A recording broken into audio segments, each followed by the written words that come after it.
Hi hello నమస్తే మన తెలుగింటి గుమ్మడికి స్వాగతం. ఈరోజు నేను కాలా జామున్ అదే కోవాతో చేసుకునే గులాబ్ జామున్ని తయారు చేస్తున్నాను. అది నేను ఎలా తయారు చేస్తానో చూపిస్తాను రండి. ఈ గులాబ్ జామున్ కోసం నేను ఒక పావు కిలో వరకు కోవా తీసుకున్నానండి. ఈ కోవా మీకు స్వీట్ షాపులోనైనా దొరుకుతుంది, లేకపోతే కనుక ఆన్లైన్లో దొరుకుతుంది. ఇక్కడ మనకైతే హైదరాబాద్లో ఓల్డ్ సిటీలో చాలా ఫేమస్ అండి ఈ కోవా అన్నది. నేను అక్కడి నుంచి తెప్పించుకున్నాను. అది ఒక పావు కిలో వరకు తీసుకొని దాన్ని మంచిగా మనము కలుపుకోవాలండి. మన చెయ్యి ఇలా ఉంటుంది కదా, దీంతో మనకి ఇది మంచిగా ఇలాగ రబ్ చేసుకోవాలి. ఒక 5 నిమిషాలు పిండి మంచిగా ముద్దలాగా అవుతుంది అప్పుడు ఈ కోవా అన్నది. కోవాని ఇలా మంచిగా కలుపుకొని పక్కన పెట్టుకోవాలి. ఇప్పుడు దీంట్లోకే మనము ఒక 60 గ్రామ్ వరకు పన్నీర్ తీసుకోవాలండి. ఇది ఒక 60 గ్రామ్స్ ఉంటుంది. పన్నీర్ తీసుకొని ఈ కోవాలో కలుపుకోవాలి. పన్నీర్ని మనం మంచిగా తురుముకోవాలండి.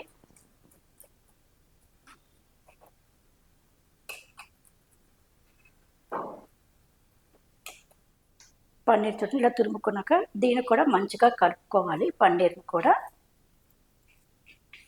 మంచిగా ఇలా ముద్ద కింద చేయండి. మంచిగా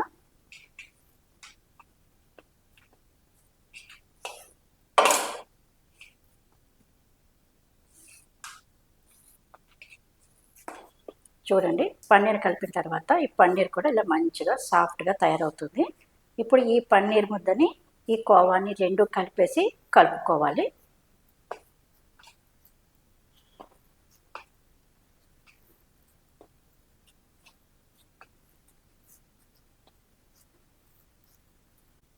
ఇప్పుడు ఇందులోకి 1 టేబుల్ స్పూన్ వరకు షుగర్ పౌడర్ అండి. షుగర్ పౌడర్ వేయడం వల్ల మనకి కాలా జామున్ అన్నాం కదా, అది ఒక రకమైన బ్లాక్ స్ట్రక్చర్స్తో బాగా వస్తుంది. ఇందులో షుగర్ పౌడర్ వేసినందుకు మనకి ఆ స్ట్రక్చర్ అన్నది వస్తుంది. 1 టేబుల్ స్పూన్ వరకు మనం షుగర్ పౌడర్ వేసుకోవాలి. ఇందులోకి ఒక 3 స్పూన్ల వరకు మైదా అండి. అలాగే ఒక పావు టేబుల్ స్పూన్ వరకు బేకింగ్ పౌడరు కొంచెం వేసేసి ఇవన్నీ కలిపి ముద్దలా చేసుకోవాలి.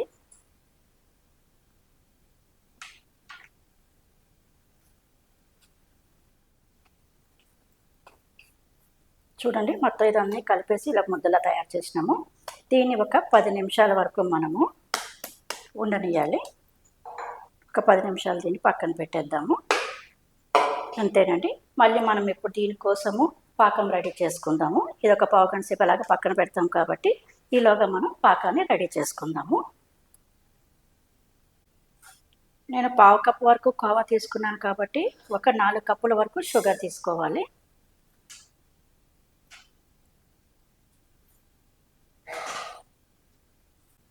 నాలుగు కప్పులు షుగర్ తీసుకుంటే 3 కప్పుల వరకు వాటర్ తీసుకోవాలండి. ఇందులోకి ఒక 4-5 స్పూన్లు, ఒక 4-5 చుక్కల వరకు రోజు వాటర్ వేసుకోండి. రోజు వాటర్ వేస్తే కనుక మంచి ఫ్లేవర్ లాగా అనిపిస్తుంది, మంచి స్మెల్ వస్తుంది. ఈ చక్కెర పాకానికి బాగుంటుంది, అందుకని రోజు వాటర్ వేసుకోండి. అయితే ఈ చక్కెర పాకము మనకి మరీ తీగ పాకంలాగా ఏం అవసరం లేదండి. కొంచెంగా ఉంటే సరిపోతుంది. అంటే మరీ లేతగా కాకుండా మన చేతికి ఆయిల్ అంటుకుంటే అట్లా జిగురు జిగురుగా ఉంటుందో ఆ మాత్రం ఉంటే సరిపోతుంది. ఈ పాకం అనేది ముఖ్యమంది. ఈ పాకం పెట్టే విధానంలోనే మనకి గులాబ్ జామున్ మంచిగా వస్తుంది. ఈ పాకం అలా జిగురు జిగురుగా ఉంటే కనుక అప్పుడు అందులో మనము ఇందులోకి ఆ జామున్ వేస్తే మంచిగా పీల్చుకుంటాయి. పాకం తేలిగ్గా లేత పాకం ఉన్నది అనుకోండి, మన గులాబ్ జామున్ వేసినా కూడా అది స్వీట్ అన్నది మంచిగా పట్టుకోదు. అదే తీగ పాకం అయిపోతే కనుక లోపలికి పీల్చుకోకుండా అయిపోతుంది. ఈ పాకం అనేది కొంచెం జాగ్రత్తగా చేసుకోవాలి.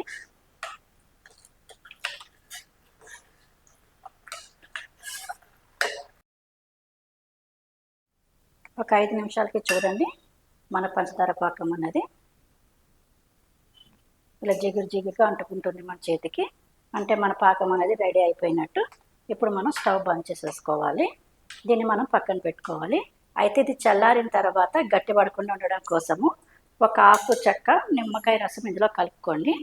అప్పుడు ఏమవుతుందంటే మనకి చక్కెర పాకం అన్నది గట్టిపడదు, అట్లానే ఉంటుంది మనకి చల్లగా అయినా కూడా. నిమ్మకాయ చెక్క పిండేసుకొని ఒకసారి కలుపుకొని దీన్ని మనం పక్కన పెట్టేసుకోవడమే. అప్పుడు ఇది ఇట్లానే ఉంటుంది. ఈ పాకం అన్నది అసలు చిక్కబడదండి ఇంకా చల్లగా అయినా కూడా. ఇప్పుడు దీన్ని మనం పక్కన పెట్టుకొని మనం ఇంకా గులాబ్ జామున్ని రెడీ చేసుకుందాము. ఒక పావుగంట అయిన తర్వాత మన పిండి ముద్ద చూద్దాము. ఇది మంచిగా ఉబ్బినట్టు అయింది కదండి. ఇందులో బేకింగ్ సోడా కూడా వేసాం కాబట్టి ఇప్పుడు దీన్ని మనం చిన్న చిన్న ముద్దల కింద రెడీ చేసుకోవాలి. అయితే ఈ గులాబ్ జామున్ మనం రౌండ్గా అయినా చేసుకోవచ్చు, లేదంటే కోలుగా కూడా చేసుకోవచ్చు. అది మన ఇష్టం అండి, ఎట్లయినా చేసుకోవచ్చు. అయితే ఈ గులాబ్ జామున్లు మామూలు గులాబ్ జామున్ చేసినట్టు చిన్నవి చేయకూడదండి. ఇవి అంత ఎక్కువగా ఉబ్బవు, కొంచెం పెద్ద సైజే చేసుకోవాలి. ఇవి చేసేటప్పుడు కూడా ఇలా పెట్టుకొని లైట్గా ప్రెస్ చేసుకుంటూ చేయాలి. ఇలా రౌండ్ కానీ ఇలా చేసినప్పుడు వీటికి ఏం క్రాక్స్ అంటే పగలకుండా రావాలండి. ముద్ద అన్నది రౌండ్ కానీ ఇట్లా ఏం పగలకుండా రావాలి. ఇలాగే అన్నీ చేసి పెట్టుకోవాలి.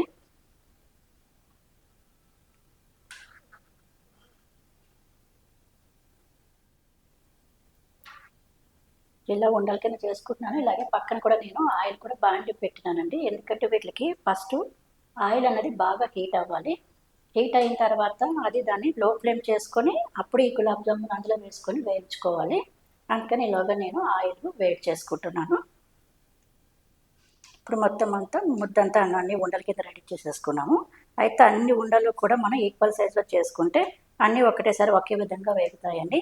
మళ్ళీ పెద్దగా చిన్నగా చేస్తే కొన్ని వేగినట్టు అవుతాయి, కొన్ని వేగినట్టు అవుతాయి. అందుకని కొంచెం అన్నీ ఈక్వల్ సైజులో చేసుకోండి. ఒక చిన్న పిండి ముద్ద తీసుకున్నాను. ఇది తీసుకొని మనకి ఆయిల్ వేస్తున్నాను. ఆయిల్ కాగిందో లేదో చూడటానికి. ఇది వెంటనే పైకి వచ్చేసింది కదా, ఆయిల్ బాగా హీట్ ఎక్కిందండి. ఒక నిమిషము అయిపోయింది ఇంకా దీన్ని. ఇంక ఇప్పుడు ఇందులోకి మనం ఇవన్నీ వేసుకొని వేయించుకోవాలి. మొత్తం అంతా నేను సిమ్లో పెట్టేస్తున్నాను ఇప్పుడు ఆయిల్ని, దానికి ఎక్కువ హీట్ ఎక్కింది ఇది. ఒక 2 నిమిషాలు ఆగుతాను, కొంచెం స్లో అవుతుంది, కొంచెం తగ్గుతుంది.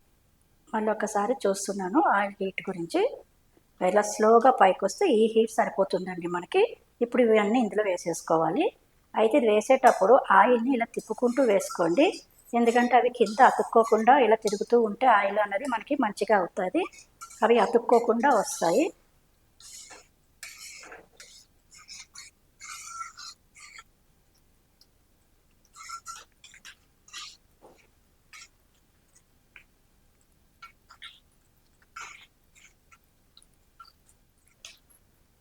చూడండి, ఇవి ఒక డార్క్ బ్రౌన్ కలర్ వచ్చింది. ఇవేంటి కాలా జామున్ కాబట్టి ఇది కొంచెం కలర్ ఎక్కువ వస్తుంది. అందుకని మామూలు గులాబ్ జామున్ లాగా గోల్డెన్ కలర్ రావు ఇవి. ఇట్లానే వీటిని సిమ్లో మొత్తం అంతా వేయించుకొని ఇప్పుడు పాకంలోకి తీసుకోవాలి. ఇంకొక 2 నిమిషాలు మొత్తం అన్నీ వేగిపోయినట్టు అవుతాయి. ఇంకొక 2 మినిట్స్ టైం పడుతుంది వేగడానికి. అయితే ఈ గులాబ్ జామున్ని మామూలుగా గులాబ్ జామున్ చేయడం రాని వాళ్ళు కూడా ఈజీగా చేసేసుకోవచ్చండి. మామూలు గులాబ్ జామున్ చేస్తే కనుక అది ముద్ద చేసేటప్పుడు పగిలినట్టు వస్తుంది, కొంచెం చేయడం ఇబ్బంది అవుతుంది గులాబ్ జామున్ చేయడం రాని వాళ్ళకి.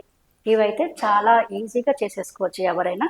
ఫస్ట్ టైం గులాబ్ జామున్ చేసే వాళ్ళు కూడా చాలా ఈజీగా ఏమి పగలకుండా రౌండ్గా చాలా అందంగా చేసుకోగలుగుతారు. ఈజీగా కూడా చేసుకోగలుగుతారు ఫస్ట్ టైం చేసుకునే వాళ్ళు కూడా. అందుకని ఈ గులాబ్ జామున్ ఫస్ట్ టైం చేసుకునే వాళ్ళు ఈజీగా ట్రై చేయండి, వాళ్ళకి ఇది బాగా వస్తుంది.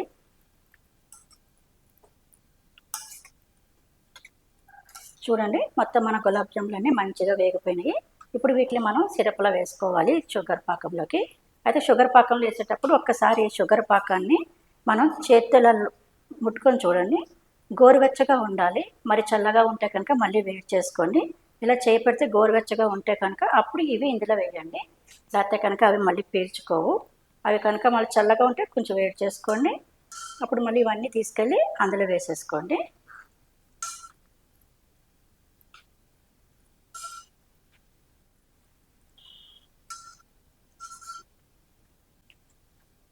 చూసారా, అవి షుగర్ పాకంలో వేసాం కదా, ఇవి ఒక 1 అవర్ పడుతుందండి ఇవి మంచిగా పీల్చుకోవడానికి. ఒక 1 అవర్ తర్వాత మీకు చూపిస్తాను ఇవి ఎంత మంచిగా పీల్చుకొని ఎట్లా మంచిగా తయారవుతాయో. ఇప్పుడు దీన్ని పక్కన పెట్టేద్దాం ఒక 1 అవర్ వరకుని. ఒక 1 అవర్ తర్వాత మన గులాబ్ జామున్ ఒకసారి చూద్దాం రండి, ఎంతవరకు పీల్చుకుందో ఇది. చూడండి, ఇదైతే పీల్చుకున్నట్టు తెలుస్తున్నది. కోసి కూడా చూద్దాము ఎలాగున్నదో ఇది.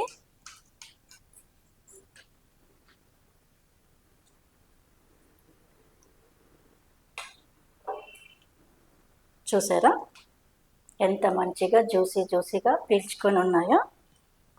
అంటే మొత్తం మన గులాబ్ జామ్ అన్నది రెడీ అయిపోయింది. మొత్తం ఇవన్నీ తీసి ప్లేట్లో మనం సర్వ్ చేసుకోవచ్చు. అంతేనండి మన గులాబ్ జాము, కాలా గులాబ్ జామ్ అండి ఇది.